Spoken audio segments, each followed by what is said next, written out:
عبر لبس أن نيوز نحن معكم مباشرة من القصر الجمهوري. منذ اندلاع الأزمة المالية يعود إلى الواجهة اليوم مشروع معالجة الفجوة المالية.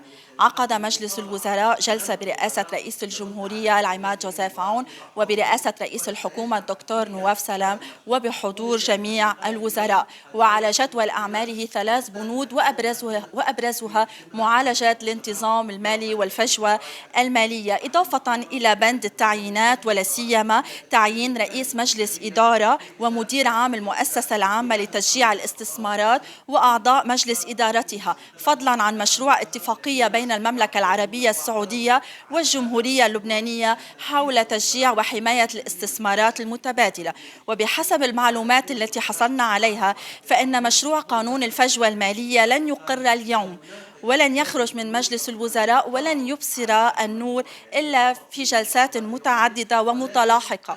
وكما وصلتنا المعلومات أن سيتم تشكيل لجنة وزارية لمتابعة درسه على حدة، وهذه اللجنة الوزارية سيتم طرحها من قبل نواب حزب الله لمتابعة الملف وسط معارضة واسعة من عدد كبير من الوزراء بالتوازي مع انعقاد الجلسة.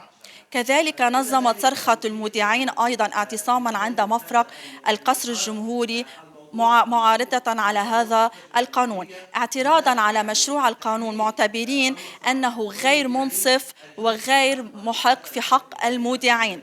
من جهته كان لنا لقاء خاص مع وزير الاتصالات شارل الحاج، حيث صرح أن قانون انتظام الفجوة المالية هو الأخطر منذ إنشاء لبنان الكبير، مشيرا إلى أنه لا بد من التعاطي معه للوصول إلى حل، كاشفا أن غالبية الوزراء غير متوافقين عليه، وأن النقاش حوله لن ينتهي لا اليوم ولا غدا، بل سيمتد كما سبق وذكرنا إلى جلسات متعددة. بدوره أكد وزير الصحة ركان نصر الدين أن على قانون الفجوة المالية عدة ملاحظات تستوجب المعالجة. أما وزير المالية ياسين جابر فاعتبر أن قانون الفجوة المالية يخرج لبنان من اللائحة الرمادية. كذلك كان لنا لقاء أيضا مع وزير الإعلام بول موركوس، حيث صرح بأنه سيقدم اليوم مشروع يعيد لهذا القانون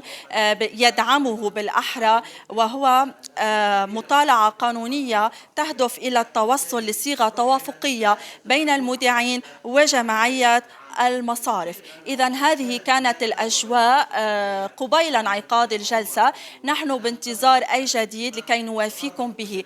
كانت معكم رودا بدر، لبسي آن نيوز.